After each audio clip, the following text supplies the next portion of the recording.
Mrs. Cameron, what are we doing today in yearbook?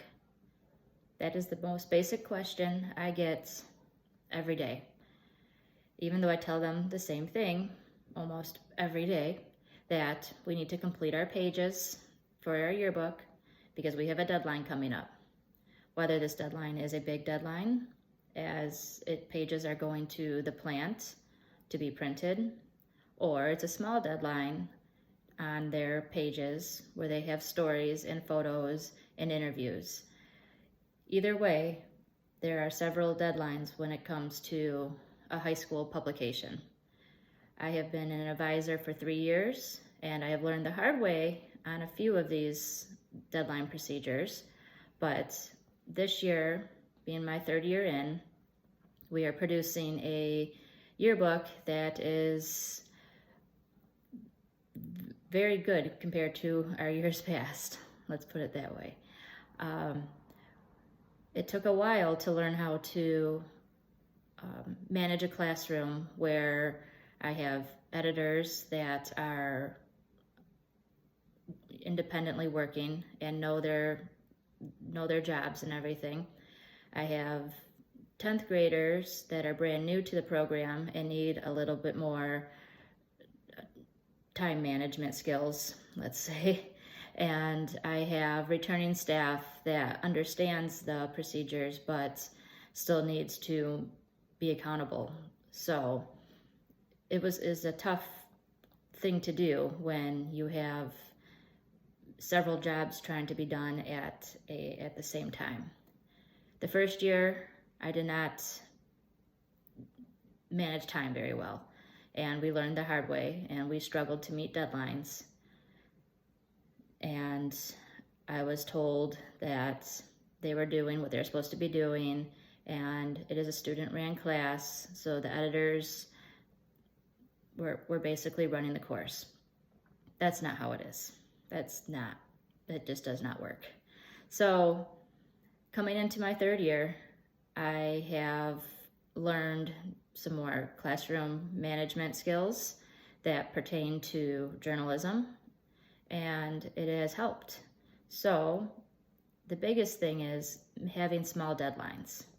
Even though you have to meet a large deadline, you need to have small deadlines. Every week, students have their jobs, and they need to have their jobs approved by me first, ran by the editors, and then they can move on. So to keep them on track, they do a daily little check-in.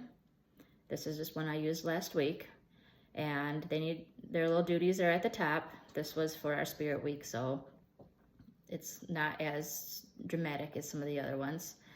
And then they need to write down who they saw, what they did, and give me a nice little signature. This keeps them on track. It counts for points, but basically it just holds them accountable every day on what they're doing. So when it comes to the larger deadlines, I learned the hard way that it costs hundreds of dollars when we miss a large deadline to the plant, because the plant and the printing company has hundreds and thousands of schools that they print for. So the students were not understanding or grasping this concept because it wasn't affecting them. It wasn't money out of their pockets, that it just didn't matter. So I've learned that at the end, when we have to do a deadline and we miss it by a day, 2 days, 3 days, or whatever, that their end grade, they owe me that many points. So if we are a few days overdue and I submit it to the plant and it cost us, say, $400, you take that amount and we divide it among the students, and that's how many points they owe me off their grade. It has worked amazing. It sounds silly maybe to some people, but journalism and publications is not a basic ran course.